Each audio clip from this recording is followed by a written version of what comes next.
Assalamu alaikum students. Our today's topic is Cleaning Lady to Leading Lady. It is a story of a Tibetan woman. It was a newspaper report in which the newspaper told about the success story of a woman named Sonam. Let us read the lesson. Starving, freezing, and bleeding, Sonam Yangchen lay down in the mountain to die. Without fear, the teenager embraced her fate to freeze to death in the Himalayas. The family she had left behind in Tibet would never know what happened. Then a traveling companion who had gone ahead turned back and rescued Sonam, giving her strength to complete a hard working 6 week trek across the mountains into Nepal. Having gained her first taste of freedom, the girl refused to end her journey there. 14 years later, and thousands of miles away, the refuge will star tonight in a glittering gala at the Royal Opera House in London, Covent Garden. Sonam, now 28, will perform her haunting Tibetan mountain songs at a £130 a head concert in the venue's Villa Floral Hall to raise money for the Tibet Relief Fund. Sonam hoped that an evening for Tibet will help her find a record producer as she strives to launch a career that can help reunite her with the daughter she has seen only once in 9 years. The singer-songwriter now makes ends meet by working shifts as a cleaner at Brighton Police Station.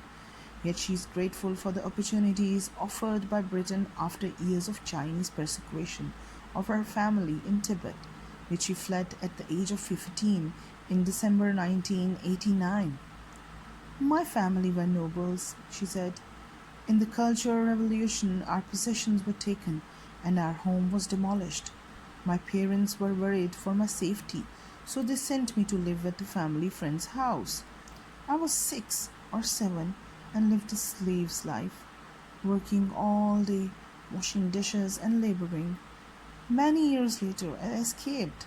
I went with 2 monks and a friend to try to reach Nepal, but the police recognized the monks because their hair was shaved. My friend was taken away too, so I was left on my own at the border of 3 weeks. Seeking other companions, people warned me not to go on my own. The teenager hid from the police in jungle until the rustle of her feet on leaves gave her away, and she suddenly found a torch being shone in her face. Happily, she had been found by another monk, who invited her to complete her escape with himself and 7 others. I joined them. We slept during the day and walked at night so we would not be seen. Our first 2 weeks were in the jungle, where there were tigers and other dangerous animals. Then we reached the mountains. We only had a biscuit to eat each day. It was snowing and so cold that one of the monks suffered frostbite and was forced to chop off 2 fingers. My face went black with cold and ice. Sonam recalled her darkest hour. We were climbing up and down, up and down. I became exhausted, paralyzed, so I couldn't walk anymore. I was in the middle of mountains. I thought it was my destiny to die this way. Either the animals would come to eat me or I would freeze to death.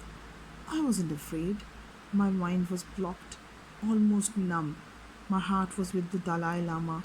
I told the monks I couldn't walk anymore.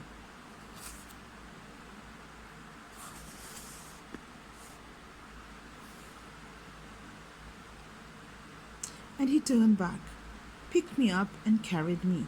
We found a safe place by a river and spent 2 days recovering.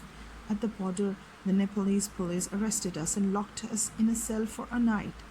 After they had taken all our money and jewelry, they let us go in Kathmandu.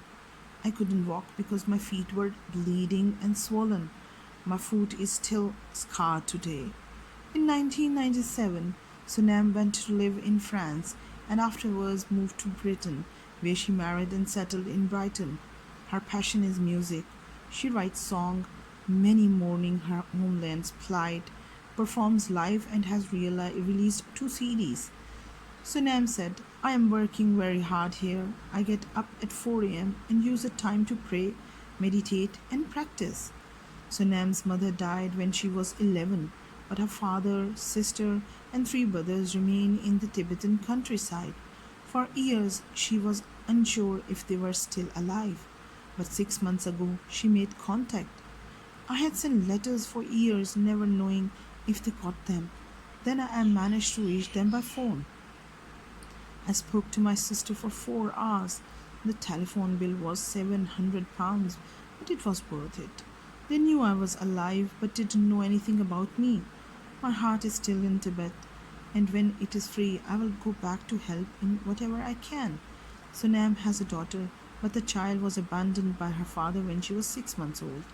Sunam could not afford to feed the baby without the support of its father and had to surrender her to family friends. Sunam succeeded in visiting her daughter for 10 days last June. I am working very hard at the same time as performing to raise enough money to bring my daughter to Britain to be with me.